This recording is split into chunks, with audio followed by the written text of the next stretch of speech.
ហើយអ្វីយន្តហោះចម្បាំង FTC 2000G បរាជ័យក្នុងសង្គ្រាមបែបនេះបើនិយាយពីយន្តហោះចម្បាំង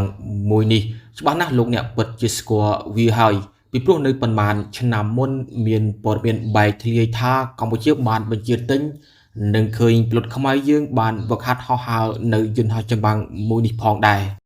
FTC 2000G គឺជាប្រភេទយន្តហោះចម្បាំងសម្រាប់វឹកវើនិងគ្រប់គ្រងដល់ការប្រយុទ្ធថ្មើរជើងចំនួនទី4ដោយក្រុមហ៊ុន GAIEC របស់ចិនដោយទូខ្លួនរបស់វាស្រដៀងទៅនឹង MiG-21 រុស្ស៊ីទើបគេហៅថា FTC 2000G ជាយន្តហោះកូនកាត់ MiG-21 វាត្រូវបានធ្វើការហោះហើរជាលើកដំបូងនៅថ្ងៃទី13ខែធ្នូនាឆ្នាំ2003ជាមួយនឹងទម្ងន់ 7,800 គីឡូក្រាមទៅ 7,900 គីឡូក្រាមពេលវាផ្ទុកសពាវុធរួចមានទម្ងន់ 9,800 គីឡូក្រាមមានបណ្ដោយប្រវែង 14 ម៉ែត្រចុច555កម្ពស់ 4 ម៉ែត្រចុច105ស្លាបប្រវែង 8 ម៉ែត្រចុច52ប្រើប្រាស់ម៉ាស៊ីនចំនួន1អាចហោះក្នុងល្បឿន 1,100 គីឡូម៉ែត្រក្នុង1ម៉ោងមានល្បឿនលឿនជាងសំឡេង 0.89 ដងហើយឯកសារខ្លះបាននិយាយថាវាមានល្បឿនលឿនជាងសំឡេង 1.2 ដងហោះបានចម្ងាយ 2,400 គីឡូម៉ែត្រក្នុងរយៈកម្ពស់ 16,000 ម៉ែត្រនិងអាចហោះបានរយៈពេល3ម៉ោង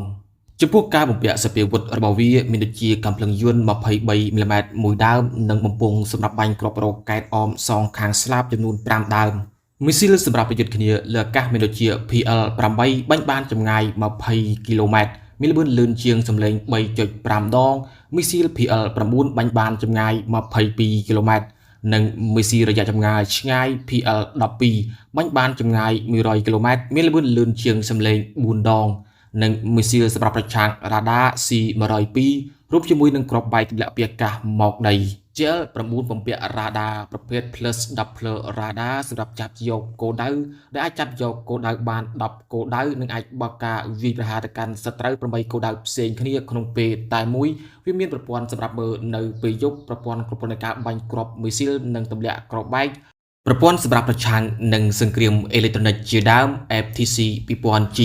មានកៅអីចំនួន2សម្រាប់ pilot 2 នាក់តើហេតុអ្វីបានជាវាបរាជ័យក្នុងសង្គ្រាមជាក់ស្ដែងបើយើងងាកមកមើលសមត្ថភាពដែលបានរៀបរាប់ដូចខាងលើបទថា FTC 2000G ជាយន្តហោះសម្រាប់វឹកវើនិងគ្រប់គ្រងដល់ការប្រយុទ្ធថ្មើរជើងក៏ពិតមែនប៉ុន្តែវាជាយន្តហោះចំនួនថ្មីនិងការបំពាក់សពាវុធជាដើមគឺស៊េរីថ្មីទាំងអស់នៅពេលវាចូលប្រឡូកក្នុងសង្គ្រាមជាក់ស្ដែងនៅភូមាបែរជាត្រូវមីស៊ីលបំពាក់លើស្មាធម្មតាបាញ់ទម្លាក់វិញគឺនៅខែមេសាឆ្នាំ2024វាត្រូវបានបាញ់ទម្លាក់ដោយក្រុមឧទាមកាឈីននៅភូមាក្រុមនេះប្រើប្រាស់មីស៊ីលបំពាក់លើស្មា FN6 និងនៅខែកក្កដាឆ្នាំ2025វាត្រូវបានបាញ់ទម្លាក់ដោយក្រុមឧទាមការ៉េនីនៅរដ្ឋកាយ៉ា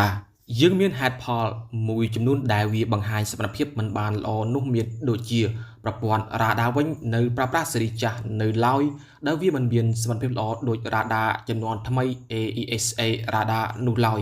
និងប្រព័ន្ធការពារសង្គ្រាមអេឡិចត្រូនិករបស់វាគឺកម្រិតសាលมันមានសមត្ថភាពគ្រប់គ្រាន់ក្នុងការធ្វើសង្គ្រាមសម័យថ្មីបាននោះទេនិងជាពិសេសតាក់ទងនឹងពិលុតនៅមីយ៉ាន់ម៉ាសមត្ថភាពរបស់ពួកគេនៅមានកម្រិតនៅឡើយទើបធ្វើឲ្យវាបរាជ័យក្នុងសង្គ្រាមបែបនេះ